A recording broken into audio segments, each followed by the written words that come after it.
Hello everybody and welcome to Sports Bet Daily. It's Tuesday 28th here and we're previewing Europa League and Champions League final. The first two clips there. We're going to head over and talk a bit of French Open and then finally a bit of Giro d'Italia with Ian at Cycling Betting. So an all-English final. So I'm bringing in an all-English crew. Two of the heavyweights there at Team Bankroll. I don't know if you've been following these guys, but what a record these guys have had in terms of profit from the Premier League punters and also from the Best Bet show. Bringing in Martin Green and Flash Gordon Watson here to preview Europa League and Champions League final. Hello, boys. Almost thought I'd seen the last of you being the end of the season, but here we are, an all-English Champions League and Europa League final. Martin, Arsenal in the finals. Can you believe it? Very exciting, very nervous. Last time we played Chelsea in a final, I was fully expecting Arsenal to be thrashed. Chelsea had just been crowned champions, but Arsenal pulled off a stunning 2-1 victory. So since then, I'd say Chelsea have gone backwards and Arsenal were about where they were. So hope springs eternal, even though Arsenal are underdogs again. Absolutely, absolutely. Flash, how are you doing? Great call there on Ajax. Not many called that, but you're actually on camera calling it. So you can't say, oh, well, I said it, and obviously it wasn't on record. It was actually on record. How are you doing? Yeah, I'm really well. Thanks for having us, Nat. How you doing, Martin? But yeah, I just felt that Ajax were always going to be a little bit wary, if you like, or perceptible to Tottenham at home. I just felt that them being young and the closer they got to the final, they would all start having a little wobble up, and that's exactly what transpired. I mean, listen, it was great. I thought both semi-finals, all four teams, I thought were top draw. But I mean, having the Liverpool Tottenham final is it's everything we wanted, really. Yes. It is. Yes, it is. Well, listen, let us start off with the Europa League final here.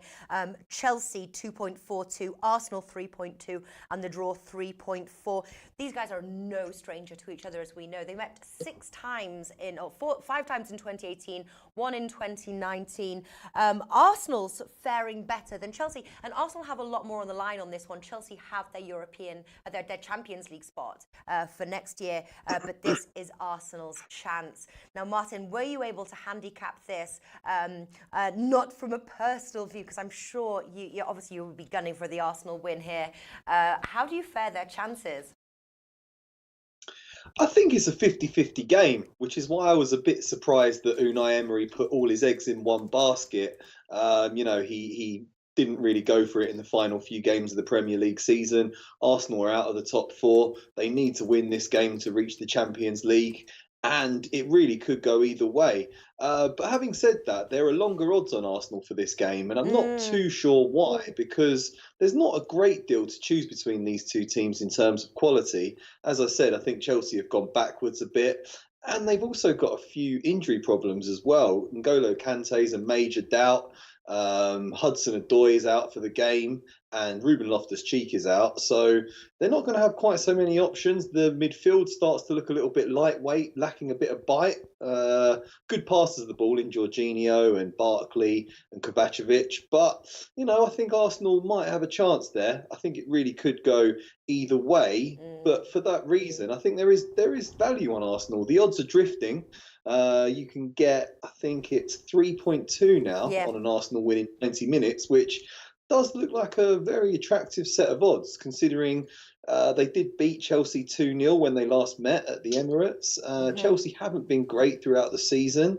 Arsenal have got more at stake here, so I think Arsenal are in with a chance. But difficult to go for just a straight win on this. I think goals markets might be a bit more interesting. Yeah. Or there's definitely some value there, obviously, to lift the trophy. I'm just wondering, obviously, of the 6 times they met, 3 of those were draw. I think if you were to look at the outright to lift the trophy market, present some value. You've got Chelsea at 1.8, or the more attractive Arsenal at 2.2.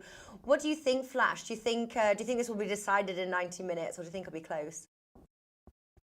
Yeah, I think it'd be close. I think Arsenal are great value at 3.2. I think that you have to just lay down the two sides and see where the strengths and weaknesses lie. And I come out with Arsenal every single time because of the firepower, because of the goals. Goals win finals. I mean, listen, Chelsea have got more chance if it obviously goes to extra time and penalties. But for me, I think there's two plays here. I think at 3.2, 3.3, Arsenal, you definitely have to be involved. Yeah. And I think that you have to be involved with the Alex Classic as well, because Arsenal can't keep clean sheets. And if Chelsea actually go and have a pop at Arsenal, then Arsenal are well equipped to hit them on the break with their pace, their power, and their lethal finishing. Yeah. So I've got to come down with Arsenal in this game, and especially at the prices, and Alex Classic as well. Yeah, I'm thinking 90 minutes score 1-1. I'm feeling we're going to go into extra time. Just the both teams to score bet is 1.7. I think that's where my money is going to go, with a possible Arsenal to lift the trophy at 2.2. What are you looking at, Martin? Yeah, I'm also looking at both teams to score. I think it's gone out to about 1.73 with some of the smaller bookmakers. But yeah, 1.7 looks pretty attractive as well. And if you do want a bit more value, go for the Alex Classic, which is both teams to score and over 2.5 goals for the uninitiated. I think, agreeing with Flash, that we should be in for an open game here. Arsenal, I think Arsenal have got great firepower. Aubameyang, Lacazette, with Mesut Ozil. If we get a big game out of him, then we should get plenty of chances. And I think they'll look at this Chelsea defence and see a few weaknesses there. I think they're going to play Emerson. I can imagine them playing Azpilicueta out of position at centre-back in a 2 with David Luiz, and Zappacosta at right-back. So none of them have been first choice over the years, apart from Azpilicueta and Luiz, but I'm not sure they form the greatest partnership. So I think there should be chances for Arsenal to score there. And we all know how horrendous Arsenal are at the back. Very, very rarely keep clean sheets. Hazard will be the best player on the pitch. Could be his final game for Chelsea. I'm sure he'll want to impress. If Olivier Giroud gets on, I'm sure he'll want to put in a good showing. So, yeah, I think the goals markets look really good. Both teams to score, and maybe the both teams scoring over 2.5 goals for a bit more value. And I do like a little small stake on Arsenal too. Yeah. Well, I bet you do. If for those that are into stats here, obviously they met 5 times in 2018, as I said, once in 2019. 4 times both of the teams scored. 3 of those went over 2.5 goals, so 50%. 3 draws. Arsenal won twice in full time, once in penalties, and Chelsea winning once on their turf, which was the beginning of the Premier League season. My bet is my banker bet for this match is both teams to score 1.71. I'm just going to keep it at that because I'm a little bit worried it's going to end 1-1, and I really feel it's going to end and to lift the trophy. Arsenal at 2.2 as my second bet. How are you playing it, so that you're putting your money on, Martin, that you're risking your reputation on, and it's going towards your record? How are you playing it? Oh, okay. I will go for both teams to score 1.73, and I will go for, why not? I'll just go for Arsenal to win 3.2. Straight up. Okay, and Flash, over to you. How are you playing the match? Yeah, Arsenal to win 3.2, and the Alex Classic for me. Going in for that value, and that's what has made Flash so much profit this season, is just getting that value. Basharath says 2-2 draw.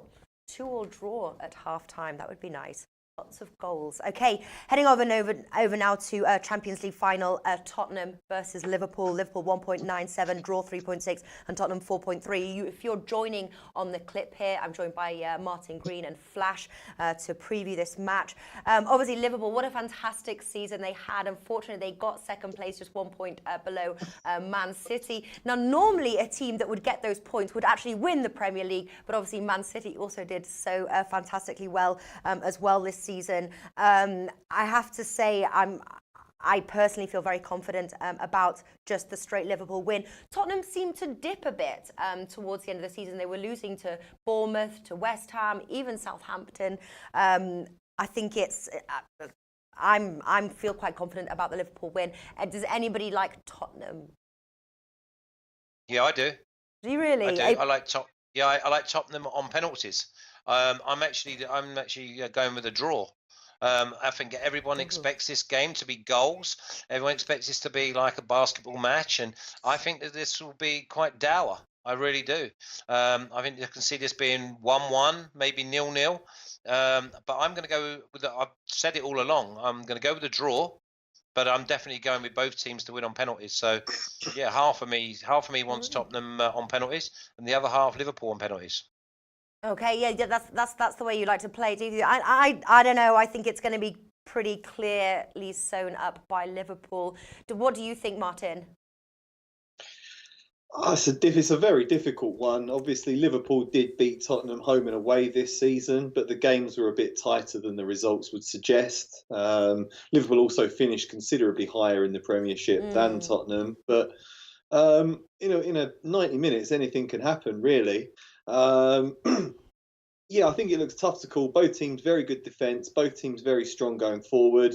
If anyone's got a weakness, I'd say it's Tottenham in midfield, and that could be where Liverpool just overrun them a little bit. I'm also intrigued to see if they play Harry Kane. It could be a real gamble. If they rush him back and he's not quite fully fit, could backfire, and that could be another thing that counts against Tottenham. Whereas Liverpool have a pretty clean bill of health. They've got their fabled attacking triumvirate that we all know so well. Yeah, I think they could just have the pace to really hurt Tottenham down the flanks. So I would go for Liverpool as well. But I think it's going to be a pretty difficult game. I think it's a pretty difficult game to call. So I won't put my stakes too high on this one because there's so much at stake for these teams. But I'm going to go for Liverpool just to edge it in 90 minutes as well. Yeah, is that's your one and only bet for the match, but like half a unit or something like that on the Liverpool win?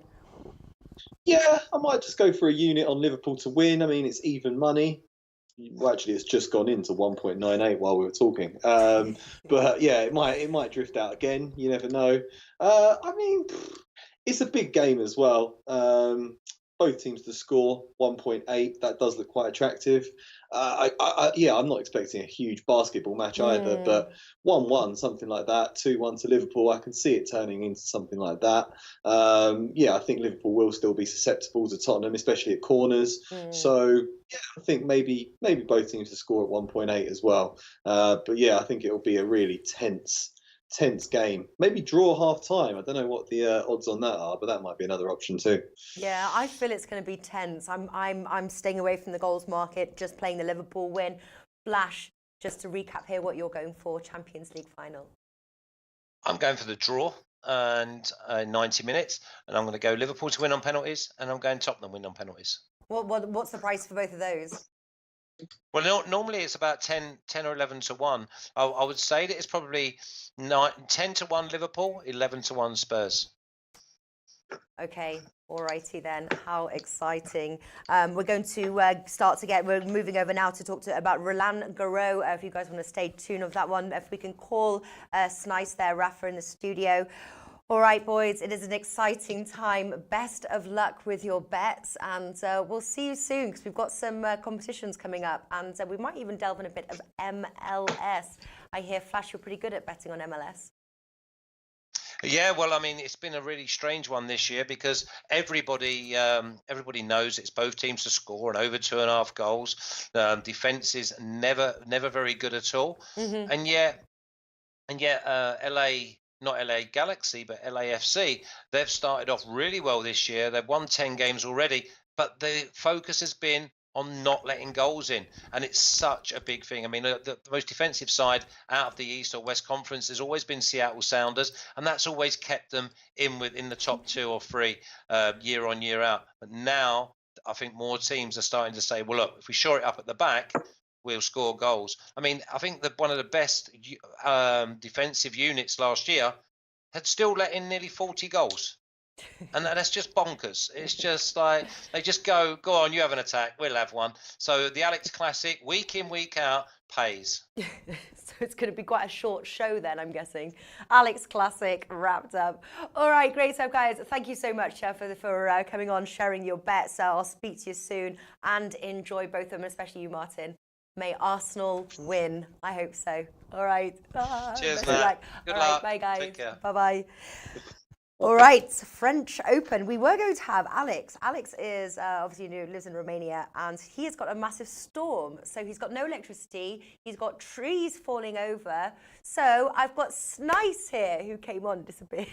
He's like, "Hello, Snice. It is just you and me today. We were going to have Alex, but he's in a storm and no electricity and everything. So you're flying solo today. No pressure."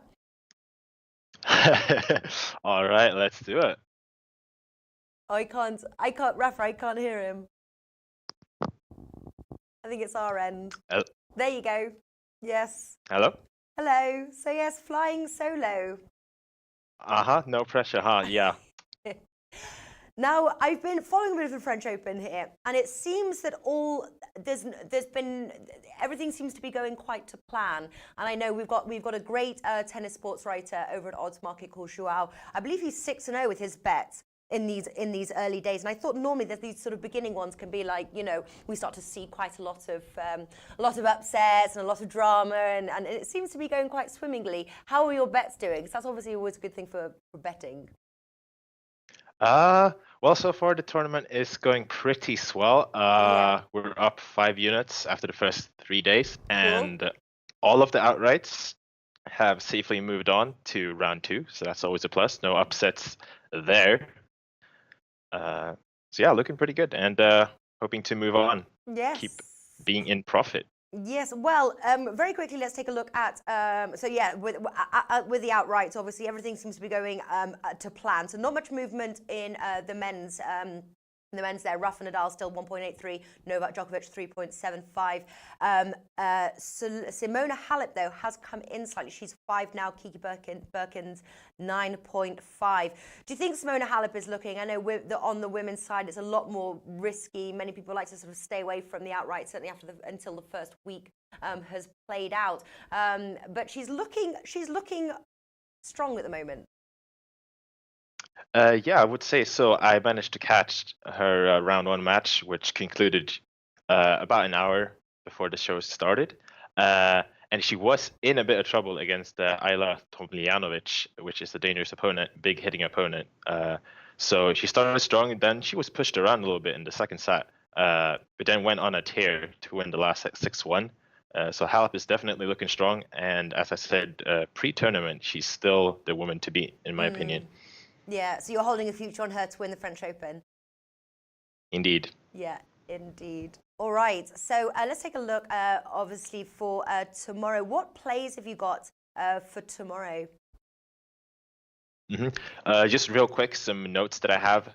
We had a few upsets in the WTA. Most notably, Petra Kvitova withdrew due to a grade 2 forearm tear. And Halep would have been facing her in the quarterfinals, so that's huge for Halep. Makes her road a little bit easier, so definitely a plus there on the outright side. Okay. And we have a bunch of good going into round 2, a bunch of good round 2 matchups, and I've focused on one of them. We're going to have Petra Martic versus Kiki Mladenovic. And that's a match between 2 players in fantastic form at the moment. Martic taking home the Istanbul title, and Kiki Mladenovic has been on a tear since she got Sasha Bajin, her new coach, on board. So both of these players are, right now, it's very close to call. I would stay away from the money line. So what I've gone ahead and done is I've bet the over 2.5 sets at 2.35. I really can't see either player pulling away in straights here. All right. And what else are you looking at round 2? Round 2, right now, I've locked in Elina Svitolina, minus 4.5 games at 190. She's had a terrible clay season thus far, but she started to find her groove versus Venus Williams in the first round, and she's coming closer to finding her best tennis. Her serve was still a little bit lacking, but apart from that, looking very solid right now. And obviously, Svitolina thrives on the red dirt. And if she comes close to the form she showed in the first match, I don't think Katerina Kozlova can keep up. What about, are you looking at the Sloane Stephens match? I know she's short there, 1.25, but should she win this quite comfortably? It's a bit of a tricky matchup. It's a sneaky good matchup between Sloane Stephens, who obviously she's a bit of hit or miss, really. When she gets hot and gets firing, she's extremely tough to beat. But when she's not on her game, she can lose to almost anyone on tour. Sara Sorribes Tormo is a good up-and-coming Spaniard on the red dirt. But I still think that Stephens is the play. I wouldn't play her to come through in straight sets. I would rather look at playing her at the spread, because she might end up losing a set if she's not careful. But I definitely think she should be able to come through here. All right. Any other, so that's on the women's side. Are there any other bets that you're looking at on the women's side? No more bets as of yet, but I'd advise anyone to keep a look out. We have a real cracker. Naomi Osaka will face Victoria Azarenka, a matchup between two slam champions there, so that'll be a cracking match. Might add something from that one. All right. And do you post your plays over? It's at Sneeze Master, SNIZE Master on Twitter. Do you do like in-play betting? Yeah, sometimes. If I can watch the matches, and I definitely keep a lookout for the in-plays, because obviously there are a lot of fluctuations and good opportunities present themselves. Yeah, in live betting. yeah. What about any parlay betting or ACCA betting? I know Alex is about to, but he can't write it just yet because he's got no electricity or internet. But he's doing each round parlay bets or ACCA bets. Do you have anything for the next round? Not as of yet. Right now, I just got the 2-1 looks on the WTA side, but definitely keep a lookout on Twitter, because definitely coming some additions there. All right, and anything over on the men's side? Somebody mentioned in the comment section that they think that Novak Djokovic will beat Nadal in the final. That's quite a risky call, isn't it? Do you think? Obviously, it's possible, but hard to go against the King of Clay. I mean, first of all, Djokovic looked amazing in his first round match against Hubert Hurkacz. That's a potentially tricky opponent. He has a big game and definitely an up-and-comer, but Djokovic handled him very well and routed him quite comfortably. But as I said in my outright preview, he has a tough route to the final, where he'll run into some big names, most notably likely to face Dominic Thiem in the semifinal. And if he does that, he'll come into the final having faced probably the 4 or 5 set of really exhausting tennis, and facing a Nadal who has a much easier draw, likely to be fresh, and still the King of Clay. So I don't think Djokovic takes down Nadal if they do face up in the final. Yeah, no, I have to agree with you with that. And Serena Williams obviously still holding at odds of 17. Obviously, she's not been in the same form after having a baby in recent time. She's got a tough route to the final.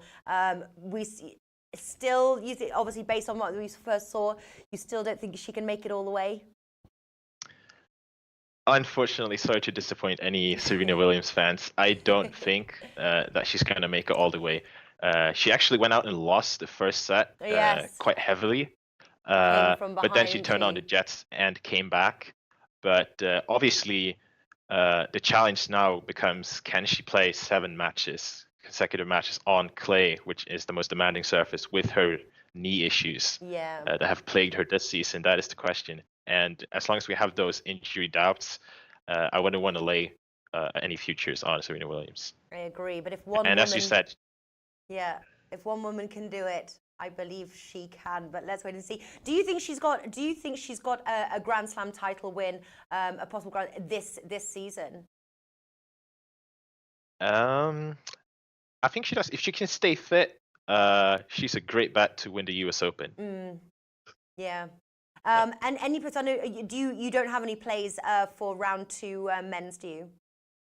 I do, definitely. So getting into the men's, just to recap a little bit the action, all the big names came through quite convincingly. Federer rolled, Nadal rolled, Djokovic rolled, Tsitsipas and Del Potro also played very good games. Thiem was pushed a little bit versus an inspired Tommy Paul, who played really well and tactically pushed him on his backhand side, but he came through there as well.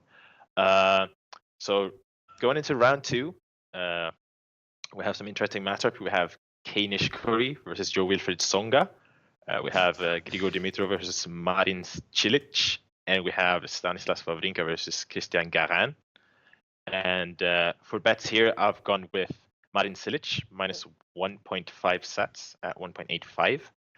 He's facing Grigor Dimitrov, who has not looked himself at all. The former world number 3 is struggling right now.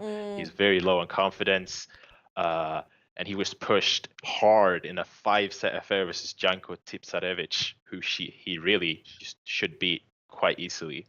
Cilic hasn't had a great season either, but he's definitely playing better than Dimitrov is right now, and I think he gets through there with a bit to spare. Yeah. All right. Anything else you like for round 2 here?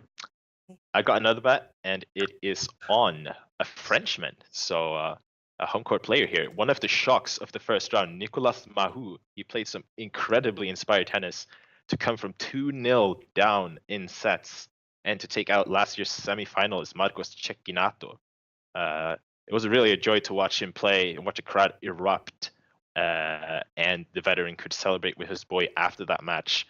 And he shrewdly pressured Cecchinato's backhand, who plays a one-handed backhand, which Kohlschreiber also does. So I've gone with him plus 2.5 sets here at 2.06.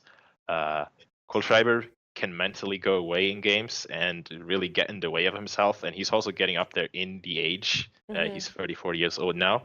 And I don't think he should be the favorite to take this in straight sets. He dropped a set versus Robin Haase, for example.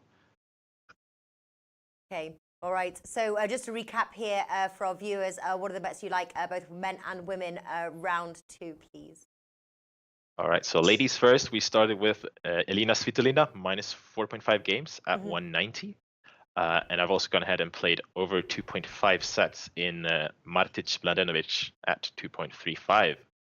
And over to the men's side, I've gone ahead and played Marin Cilic minus 1.5 sets at 1.85 and Nicolas Mahut plus 2.5 sets at 2.06. And as I said earlier, additions are likely, so keep an eye out on Twitter at Snicemaster for more action from Roland Garros. There we go. That was Snizemaster. Thank you so much for giving on and sharing your plays. I think we're back. I think it's Friday. I think it's Friday with Whale Kappa. I can't remember the schedule, but I think it's going to be Friday and also Sunday as well. So that was Snizemaster sharing his plays. Thank you so much for those. Final segment now. We are going to head over. We're speaking with Ian O'Sullivan at Cycling Betting. I tell you, this guy knows so much about cycling. It is unheard of and fantastic with his bets here. So we're at stage 16, I believe this is happening right now. Ian O'Sullivan at Cycling Betting. How are you doing? I'm doing well, Natalie. Thank you. I am good. I think I'm lip reading, and I think Rafa, can we have the sound on? Can you hear me? And I have sound. I'm doing very well. Thank you very much, if that's what you were asking. Good. We're currently at stage 16. And Roderick was the favourite, but he has now fallen behind and he's looking tired. What do you think? Well, I called it last Friday night when we last spoke. I said I'd been laying him during the week at odds on. I started laying him about 1.7, that sort of way. And when we spoke last on Friday, I was saying that Richard Carapaz was probably his biggest danger, not Nibali, who was second favourite at the time.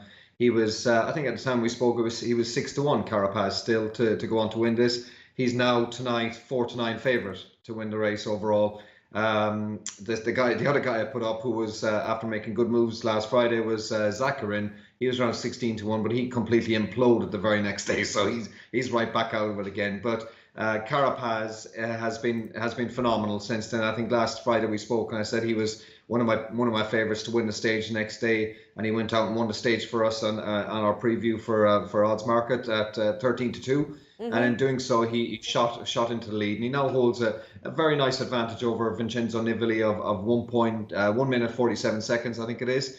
And you know, it's going to take something extraordinary, I think, to derail his chances now. I'm certainly not trading back out on my bet at the moment. I think Carapaz will go on to win this. Ooh, okay, so the whole thing. Because I was going to ask, can Carapaz hold his lead? And to be honest with you, yeah, the value now 1.57. So he's obviously got a mighty lead, and Nibali at 3. So at 1.57, obviously the value has gone here. Where can we look now to actually catch some value on any of the outrights? Well, to be honest, there's very little value left in any of the outrights because the King of the Mountains is more or less wrapped up now by Giulio Ciccone. He had another superb day today. He won the stage and took enough points to probably seal the competition for him. I think he's something like 1-50 now with some of the bookies. So the value's gone there. There's nothing really worth betting on that. The points competition is still up in the balance. Yes. And one of the guys I fancied pre-race at 6-1, he was one of the third or fourth favourites, Arnaud Demer. He holds a slender lead, a very, very tight lead over Pascal Ackermann. And it'll probably all come down to who wins the sprint on stage 18. It's the only sprint stage left. I think there's only something like 12 points in it, but there's 50 points for a sprint win. So Ackermann could pass him out. Right now, I think Demar is something like 8-11. Yes. Ackermann is something like 9-4, something like that. I can't remember, 13-8 maybe, but it's between the two of them. Carapaz, I think, is third favourite. I think they're a little bit worried that Carapaz will carry on winning stages, but I think at this point, he's probably just happy to defend his jersey. So it's between the two of them. It's almost like a coin toss. If you think Ackermann's going to win the sprint on stage 18, then back him at he's odds against. It's a decent price, but that one's very close. It's too close to call. And because I'm on Demer already at the moment, I'm going to stick with him and hope that he hangs in there. As for the overall, we're only getting win-only bets with the bookies. There is top 3 betting available. That looks pretty much sewn up as well. Roglic has been struggling the last few days. He lost about a minute and a half today. If he carries on losing time, then Mikel Landa could sneak into the top 3. I think he's about a minute behind him. He was one of my own pre-race bets was Mikel Landa to finish in the top 3. He could still get there. There's a monster stage on Saturday, which goes over the Cima Coppi now, which was supposed to be in the Gavia, which they removed because of snow from today's stage. But there's something like 144 King of the Mountains points available that day. Landa could go ballistic. He's the kind of guy who could strike out from afar and could suddenly make up a minute if Roglic really struggles. And that's what I'm hoping will happen. It might be a small little bit of value in having a nibble at whatever price he is to finish in the top 3. I haven't really checked it this afternoon, to be honest. But he could, if Roglic carries on the way he is, he could slide right out of it. But what Roglic has going for him is the time trial on the final day. So if he loses a minute and a half on that stage, he probably will make it back unless he really collapses. He's probably going to be the favourite to win the time trial on Sunday. If he's odds against, I'll probably be backing him. I think he'll probably be odds on. He needs something to try and make up for a disastrous race. So we'll see what happens there. Yeah, and you really think this is Carapaz's, because obviously anything can happen at this point. But do you think that the likes of Roglic or Landa can fight their way back into contention, or it's just something you wouldn't put your money on at this point? I think it will take a collapse from Carapaz, and I can't really see it happening. Movistar are just so strong. They've got a superb team around him. He's looked fantastic himself. So Roglic hasn't shown that he has it in him to come back. Landa, as I said, is a teammate, so he's not going to be attacking him really. And Nibali seems to just be able to go with most of the other guys. He even said tonight it's going to take something extraordinary to beat Carapaz. He knows that he's up against it. And unless he goes all out and Carapaz struggles maybe on stage 20, I think it's going to be really, really hard to depose Carapaz. If you want to take kind of a long shot and think that Nibali will, he's not really a long shot even. He's second favourite. He's only about 9-4 or something. Yeah. But Nibali fans might still be keeping the faith that something will happen to see him overtake Carapaz. Yeah. And obviously heading into stage 17 tomorrow, who are the contenders to look for to win that stage?